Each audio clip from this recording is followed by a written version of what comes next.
Welcome to Max Very Easy. 7th chapter பார்க்க போகிறோம். 7th chapter பார்த்தீங்கன்னா application of differential calculus. So முதல்ல basics கொஞ்சம் பார்ப்போம். Consider curve y equal to fx. இது y ஆக்சிஸ் x ஆக்சிஸ் ஒரு curve எடுத்துக்கோங்க. y equal to f of xங்கிற ஒரு கர்வ் எடுத்துக்கோங்க. அதில் டேஞ்சென்ட்டுங்கிறது பார்த்தீங்கன்னா ஏதாவது ஒரு பாயிண்ட் எடுத்தீங்கன்னா அந்த பாயிண்ட்டை டச் பண்ணி போகிற ஒரு ஸ்ட்ரெயிட் லைன் பேர் தான் டேஞ்சென்ட். இப்போ எக்ஸ்ஒய்னா எக்ஸ்ஒயில் ஒரு இந்த பாயிண்ட்டை டச் பண்ணி போகிற மாதிரி ஒரு லைனு தான் டேஞ்சென்ட். உதாரணத்துக்கு இதுதான் டேஞ்சென்ட். இந்த டேஞ்சென்ட் வந்து பார்த்தீங்கன்னா எக்ஸ் ஆக்சிஸில் ஆன்டி கிளாக் ஆக்சிஸில் ஒரு டைரக்ஷன் வரும். அந்த ஆங்கிள் வந்து தீட்டா. நம்ம இந்த டேஞ்சென்ட்டுக்கு ஸ்லோப் அதாவது இந்த கர்வுக்கு ஸ்லோப் கண்டுபிடிக்கணும்னா எம் அப்படிங்கிறது பார்த்தீங்கன்னா அதுக்கு என்ன ஃபார்முலானா இந்த கர்வை டிஃபைன் பண்ணால் போதும். M equal to dy by dx. அந்த கர்வை டிஃபைன் பண்ணால் அந்த கர்வோட ஸ்லோப் கண்டுபிடிச்சிடலாம். ஸோ இது formula m equal to dy by dx. இந்த டிஒய் பை டிஎக்ஸை நம்ம எஃப் டேஷ் ஆஃப் எக்ஸும் போடலாம். இந்த ஸ்லோப்புக்கு இன்னொரு ஃபார்முலாவும் இருக்குது. M equal to tan theta. கர்வோட ஸ்லோப்பும் இந்த டேஞ்சனோட ஸ்லோப்பும் ஈக்குவல். இந்த டேஞ்சனோட ஸ்லோப்பும் கர்வோட ஸ்லோப்பும் ஈக்குவல். இந்த பாயிண்ட்லேருந்து பெர்பெண்டிகுலர் ஒரு லைன் போட்டோம்னா அந்த லைன் பேர் வந்து பார்த்திங்கன்னா நார்மல். அந்த நார்மலோட ஸ்லோப் பார்த்திங்கன்னா -1/m வரும். ஆவரேஜ் ரேட் ஆஃப் சேஞ்ச் இன்னும் இன்டர்வல் a,bக்கு ஃபார்முலா பார்த்திங்கன்னா ஆவரேஜ் ரேட் ஆஃப் சேஞ்சுன்னு கேட்டிருந்தாங்க. ஒரு இன்டர்வல் a,bன்னு கொடுத்துருந்தாங்கன்னா அது ஃபார்முலா பார்த்திங்கன்னா ஃபங்க்ஷனில் பியை போட்டு மைனஸ் ஃபங்க்ஷனில் ஏயை சப்ஸ்டிட் பண்ணி divide by b minus a. So ஃபார்முலானது ஃபங்க்ஷனில் ஏவோட வேல்யூ சப்ஸ்டிட் பண்ணணும், அதாவது பியோட வேல்யூ சப்ஸ்டிட் பண்ணணும், மைனஸ் ஃபங்க்ஷனில் ஏவோட வேல்யூ சப்ஸ்டிட் பண்ணணும், divide by b minus a. இதை ஆவரேஜ் ரேட் ஆஃப் சேஞ்சோட ஃபார்முலா. இன்ஸ்டன்டேனியஸ் ரேட் ஆஃப் சேஞ்சு கேட்டிருந்தாங்கன்னா எஃப் டேஷ் ஆஃப் எக்ஸ். ஃபங்க்ஷனை டிஃபரன்ஷியேட் பண்ணால் அதை instantaneous rate of change. Differentiate பண்ண பிறகு எந்த வேல்யூ கேட்டிருக்காங்களோ அந்த வேல்யூ சப்ஸ்டிட் பண்ணிங்கன்னா அந்த வேல்யூக்கு ரேட் ஆஃப் சேஞ்சு கிடச்சிரும். ரேட் ஆஃப் சேஞ்ச் அதுக்கு எக்ஸாம்பிள் பார்த்தீங்கன்னா ஸ்லோப் எடுத்திங்கன்னா rate of change of vertical length with respect to horizontal line. So அதாவது இந்த கிராஃபில் பார்த்தீங்கன்னா இந்த பாயிண்ட்டுக்கு ஸ்லோப் வந்து பார்த்தீங்கன்னா இது வந்து வெர்டிக்கல் லென்த்து, இது ஹரிசாண்டல் லென்த்து. இந்த பாயிண்ட் எடுத்திங்கன்னா இங்கே வெர்டிக்கல் லென்த்து ஹரிசாண்டல் லென்த் வரும். So rate of change in vertical length with respect to horizontal length slope. Velocity எடுத்திங்கன்னா rate of change of displacement with respect to time, அதாவது ds/dt வரும். அதே மாதிரி acceleration எடுத்திங்கன்னா rate of change of velocity with respect to time, அதாவது dv/dt. இதை வந்து எப்படி சொல்லலாம், d²x/dt² வரும். ஸோ இப்போ அடுத்து வந்து பார்த்திங்கன்னா மெயினாக வந்து டிஸ்டன்ஸ், வெலாசிட்டி, ஆக்சலரேஷன், டைம் வச்சு நமக்கு ப்ராப்ளம் வரும். ஸோ அதை வச்சு ஒரு சில ரிலேஷன் பார்த்துக்குவோம். கண்டிஷன்ஸ் இருக்குது பார்த்துக்குவோம். டிஸ்டன்ஸ் வந்து s, வெலாசிட்டி வந்து v, ஆக்சலரேஷன் வந்து a, டைம் வந்து t. இதில் ஸ்பீடுன்னு பார்த்தீங்கன்னா அதுக்கு வந்து பார்த்தீங்கன்னா டைரக்ஷன் கிடையாது. அப்போ நமக்கு ப்ளஸ் மைனஸ் வேண்டியதில் மேக்னிடியூட் மட்டும் பார்த்தா போகிறோம். மேக்னிடியூட் ஆஃப் v of tங்கிறது என்னது, வெலாசிட்டி அட் டைம் t. அது வந்து ds/dt. டிஸ்டன்ஸை t-ஆல் டிஃபரன்ஷியேட் பண்ணால் வெலாசிட்டி கிடச்சிரும். அடுத்து 2, இந்த பார்ட்டிகிள் இஸ் அட் ரெஸ்ட். அதாவது அந்த ஒரு பார்ட்டிகிள் வந்து ரெஸ்ட்டில் இருந்துச்சுன்னா அதோட வெலாசிட்டி என்ன இருக்கும், 0. அதாவது ds/dt வந்து ஈக்குவல் 0. ஸோ வந்து நமக்கு வந்து டைம் பார்ட்டிகல் ரெஸ்ட்டாக இருக்கும்போது டைம் கண்டுபிடிக்க சொன்னாங்கன்னா வெலாசிட்டியை ஈக்குவல் 0 போட்டு அதில் என்ன டைம் வருதோ செக் பண்ணிக்கலாம். இந்த particle is moving forward, velocity வந்து பார்த்திங்கன்னா >0 வரும், அதாவது பாசிட்டிவில் இருக்கணும். இந்த particle is moving backward, velocity வந்து பார்த்திங்கன்னா நெகட்டிவில் இருக்கும், <0. இந்த பார்ட்டிகல் சேஞ்சஸ் டைரக்ஷன், வெலாசிட்டியோட சேஞ்ச் ஆகும். இதுலேருந்து தெரியுது பாசிட்டிவ். இப்போ முன்னாடி போகும்போது பாசிட்டிவ் வந்துச்சுன்னா பின்னாடி ஒரு டைரக்ஷன் மாற்றும் போது நெகட்டிவ் ஆயிரும். ஸோ அந்த பார்ட்டிகல் சேஞ்சஸ் டைரக்ஷன், வெலாசிட்டியோட சைன் வந்து சேஞ்ச் ஆயிரும். அடுத்த தேர்ட் கண்டிஷன் பார்த்தீங்கன்னா இப்போ t1ங்கிற ஒரு டைமு, t2ங்கிற டைமு, tcங்கிற ஒரு டைமு, 3 டைம் இருக்குது. இதில் t1 டைமுக்கும் t2 டைமுக்கும் நடுவில் வந்து tcங்கிற ஒரு டைம் இருந்துச்சுன்னா t1, t2, tc, t2 அப்படிங்கிற 3 டைமில் t1க்கு அடுத்து tc வரும், tcக்கு அடுத்து t2, இந்த மாதிரி 3 டைம் இருக்கும்போது நம்ம வந்து இதில் வந்து டிஸ்டன்ஸ் கண்டுபிடிக்க சொல்கிறாங்க. t1லேருந்து t2க்கு டிஸ்டன்ஸ் கண்டுபிடிக்க சொல்கிறாங்க. அப்படின்னா இந்த t1லேருந்து tcக்கு ஒரு டிஸ்டன்ஸ் கண்டுபிடிச்சி அப்புறம் tcலேருந்து t2க்கு டிஸ்டன்ஸ் கண்டுபிடிக்கணும். ஏன்னா டைரக்ஷன் சேஞ்ச் ஆகுது.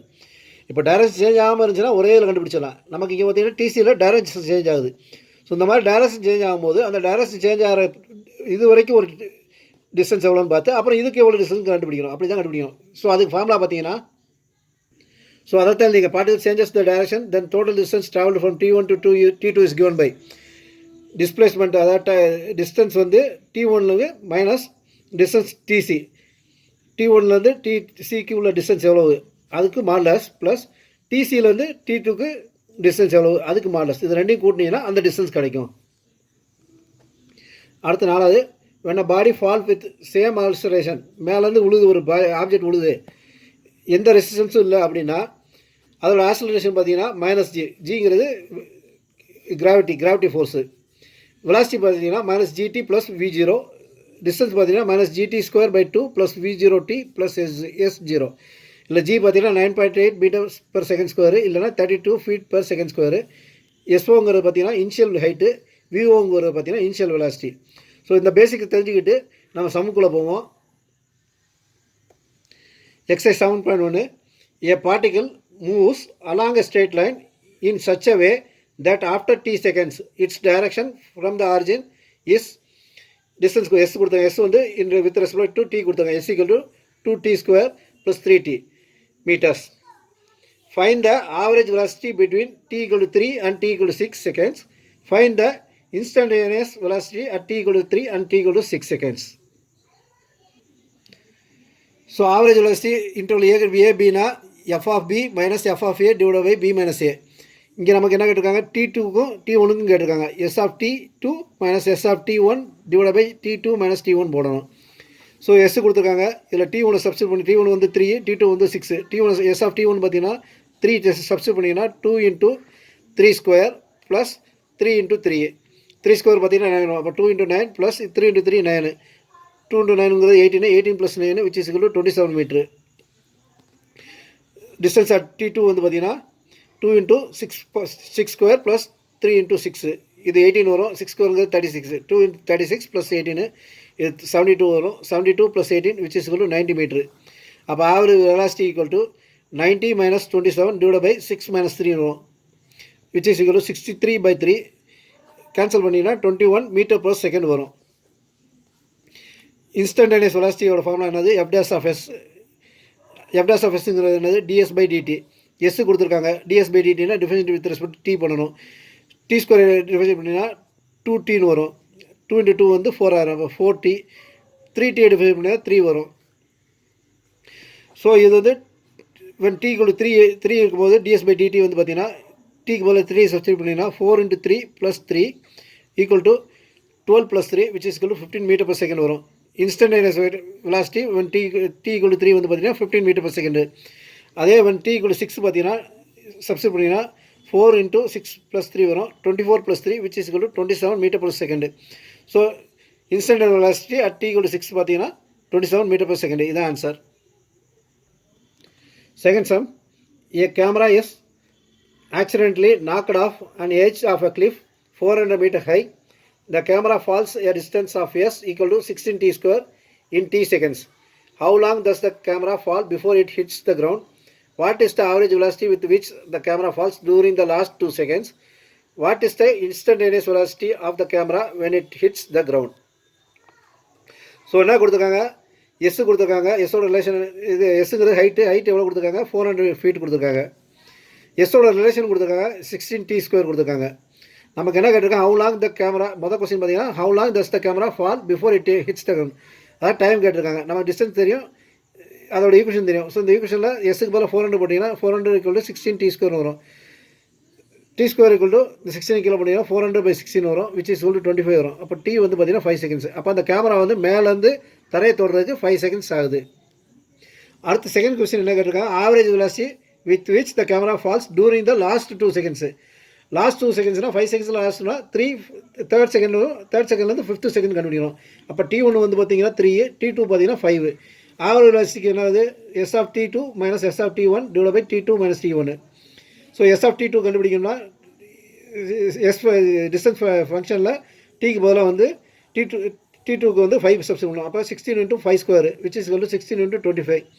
சிம்பிளை பண்ணிங்கன்னா 400 ஃபீட் வரும்.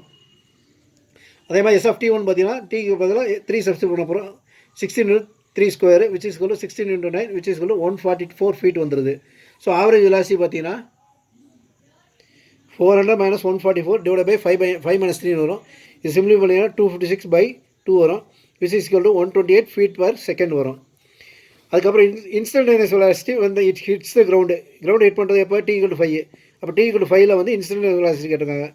இன்ஸ்டன்டேனியஸ் வெலாசிட்டிக்கு என்ன பண்ணோம், இதை வந்து டிஃபைன் பண்ணோம். ds/dt என்னது, இதை 2ஆல் மல்டிப்ளை பண்ணிங்கன்னா 32 × t வரும், 32t வரும். T = 5 சப்ஸ்டியூட் பண்ணிங்கன்னா 32 × 5 வரும், which is equal to 160 feet/second வரும். ஸோ இதுதான் ஆன்சர். இந்த வீடியோ உங்களுக்கு பிடிச்சிருந்துச்சுன்னா இதை லைக் பண்ணுங்கள், சப்ஸ்கிரைப் பண்ணுங்கள், உங்கள் ஃப்ரெண்ட்ஸுக்கு ஷேர் பண்ணுங்கள். தேங்க்யூ.